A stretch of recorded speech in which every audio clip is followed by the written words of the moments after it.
Hello అండి. నా పేరు ఫ్రస్ట్రేటెడ్ హ్యాండ్. ఈ ఫ్రస్ట్రేటెడ్ ఎందుకయింది హ్యాండ్ అనేది ఆ టాపిక్ మళ్ళీ వద్దాము.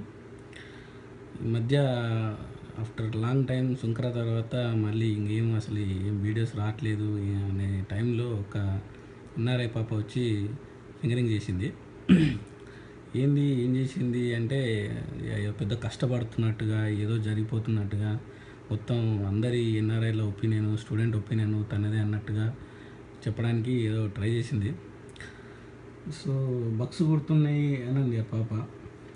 బగ్స్ కుడుతున్నాయి, మరి బగ్స్ కుడుతున్నా అంటే కుడతాయి రా అబ్బాయి, బరాబర్ కుడతాయి. బగ్స్ అన్నప్పుడు కుడతాయి. నువ్వు ఇచ్చే $200 కోసం బగ్స్ కుట్టకపోతే వచ్చి ఫేమస్ టైలర్ వచ్చి కుడతాడా ఏంది? సో ఇక నడుస్తుంటాయి అన్నీ. ఇక బగ్స్ అంటే చూసినట్టు ఉండాలా. ఇక అన్నీ టెంపరీ. ఇవన్నీ 6 నెలలు కష్టపడితే 1 ఇయర్ కష్టపడితే తర్వాత మళ్ళీ మంచి జాబ్ వస్తే అప్పుడు ఒక్కదాని ఉండొచ్చు, అందరూ ఎవరి పనులలో చేసుకోవచ్చు. ఇక అన్నాలు తినిపిస్తున్నారు, ఇక పాకి పనులు చేస్తున్నారు. అంటే అది ఇనీషియల్ స్టేజెస్లో ఏ జాబ్ దొరికితే అది గ్యాస్ స్టేషన్లు వేస్తారు. ఆయన ఎవడి జాబు ఎవడి దాన్ని బట్టి ఎవరి కెపాసిటీని బట్టి ఆ జాబులు చేసుకుంటారు. మేము చేసినాము, బాగానే కష్టపడ్డాము. మేము 10 ఏళ్ళ కింద వచ్చినప్పుడు మేము అన్నీ చేసినాము. నేను నా ఫస్ట్ జాబ్ చేసినప్పుడు 2 రోజుల శాలరీ వచ్చింది. ఫస్ట్ వచ్చి తీసుకొని సంబరపడుతుంటే $100 ఉండే జేబులో తీసుకొని నా కష్టం అంత కష్టపడి చేసి వచ్చిన తర్వాత నల్లోడు మగ్గింగ్ చేసిండు. $100 తీసుకొని పోయిండాడు నా దగ్గర. ఏడ్చిందా? ఏడవలే, ఎందుకంటే నేను అంతే. సో అట్లా ఉంటుంది అన్నమాట. దానికి పెట్టడము ఈ పిల్లో తెలియక ఆ మ్యాటర్ లేని దానికి ఎట్లుందంటే ఉచ్చ తక్కువ ఊపుడు అన్నట్టు ఈ పిల్ల చేసింది వ్యవహారం.